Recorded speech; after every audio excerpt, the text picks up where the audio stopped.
Histobiograph. Why Rome executed Beatrice Cenci, a girl too beautiful to live. Opening: The Girl on the Scaffold. Rome, September 11th, 1599. The sky glows a brilliant blue.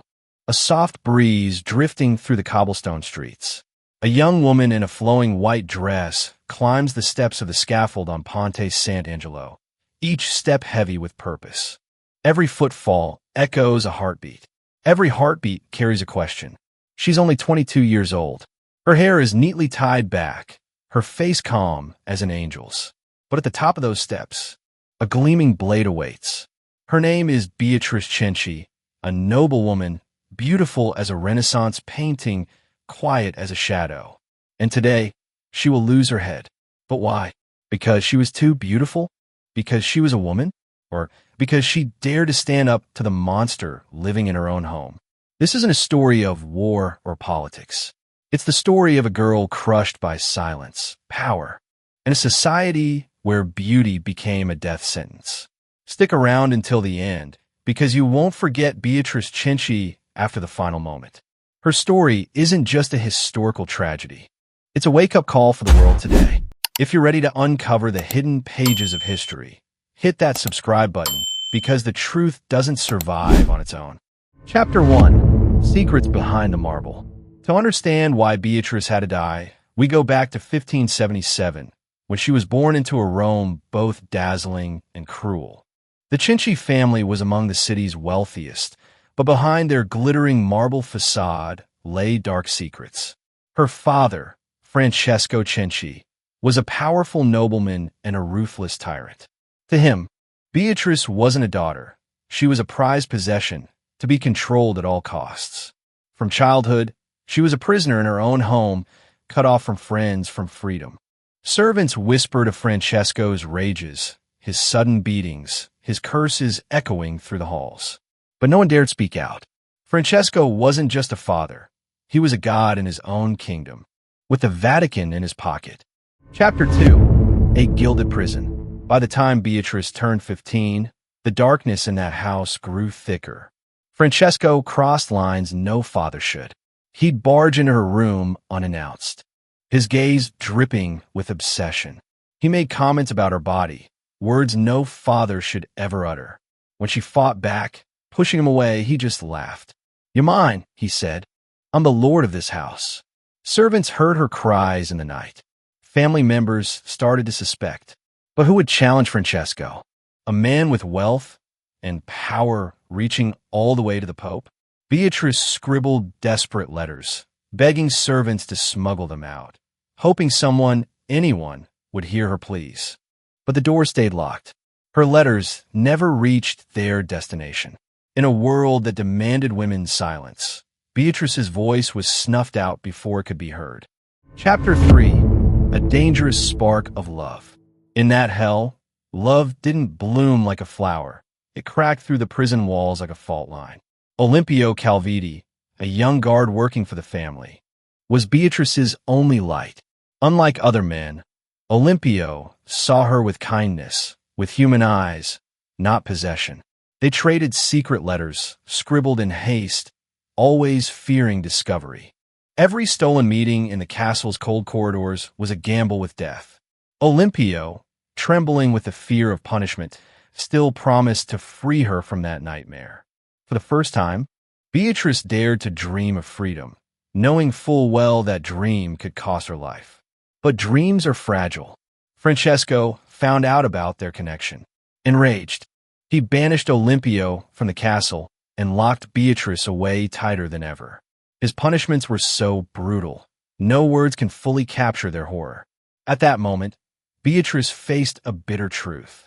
As long as Francesco lived, she would never truly live. Chapter 4. A Desperate Plan. In 1598, Beatrice, her stepmother Lucrezia, and her brother Giacomo made a fateful choice. They had no other way out. Together, they plotted to end Francesco's reign, not for power or money, but for survival. Their plan was simple but bold. During Francesco's trip to the remote Petrella castle, they'd hire assassins to stage an accident. He was drunk and fell from the balcony. They'd say, Who would question the death of a man like Francesco, with countless enemies and a trail of scandals? The fateful night arrived. Two assassins slipped into Francesco's room under cover of darkness. A thud, a choked gasp, then silence. Francesco Cenci was dead. The monster who ruled their family was gone forever. But they miscalculated one thing. Rome never forgives those who defy power. Chapter 5. Justice or Sham. Francesco had no shortage of enemies, from business rivals he'd swindled to political foes. But the first to be arrested wasn't them. It was Beatrice. Why? Because she was a woman. Because she was too beautiful. And because Rome needed a scapegoat. Beatrice wasn't judged for a crime. She was judged for turning fear into action in a world that demanded women stay silent. Some claimed the Cenci family acted out of greed, eyeing Francesco's vast fortune. But whatever their motives, the truth remains. Beatrice and her family endured horrific abuse, and they acted out of desperation. Pope Clement VIII saw an opportunity. A young, beautiful noblewoman who dared kill her father. She was the perfect symbol to warn the aristocracy. Rebellion will not be tolerated. The investigation was a mockery of justice. Servants were tortured until they said what the judges wanted to hear. Beatrice was condemned before she could even speak. She stood in court, recounting her suffering, the abuse, the imprisonment, the terror Francesco inflicted. She didn't beg for pity. She just wanted the truth to be heard. But truth had no place in this trial. Beatrice was judged for being a symbol, a threat to the order the Pope meant to uphold. Chapter 6. The Blade Falls. The entire Cenci family was sentenced. Giacomo would be tortured brutally before execution. Lucrezia, Beatrice's stepmother, would also be beheaded. Only the youngest sibling, still a child, was spared.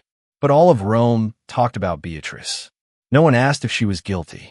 They only whispered, "Poor thing, she's too beautiful to die." The people began to speak out. Pleas for mercy came from everywhere, from merchants to nobles to priests. But Pope Clement VIII stood firm. Beatrice had to die, not for her sins, but because she was a dangerous symbol, a reminder that even the weakest could rise up. On September 11th, 1599, at Ponte Sant'Angelo in Rome, thousands gathered to witness Beatrice Cenci's execution.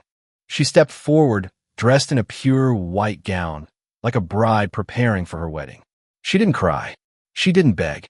She walked to the scaffold, knelt, and prayed. The executioner looked at her, his hands trembling. He'd never seen anyone face death with such calm and dignity. But orders were orders. The blade fell, and Beatrice Cenci's light went out forever. Chapter 7. Late blooming flowers. When the blade hit the ground, Rome fell silent.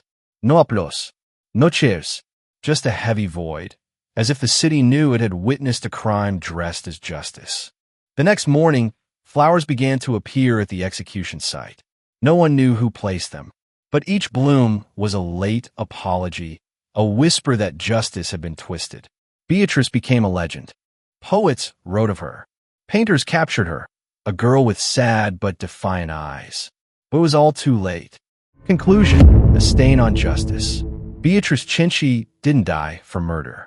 She died for daring to dream, and for being too beautiful for a world that didn't know how to protect women. Today, women are still punished for defending themselves against domestic violence. A study found that in the U.S., 67% of women imprisoned for killing their partners were abuse survivors. Beatrice's story isn't just a historical tragedy. It's a reminder of the injustices women still face in our modern world. She was beheaded not because she was a criminal, but because she was a threat, a reminder that even the smallest can challenge power. And Rome, though it tried to bury her story, still carries that shame in its history. If you ever believed justice was a beacon of light, remember Beatrice Cenci. She wasn't a criminal. She was a mirror reflecting what power can do when truth is twisted. Drop a comment below. She deserved freedom, not the blade. If you were her, what would you do to survive in a world that silences you? Who else do you know who was punished just for speaking the truth?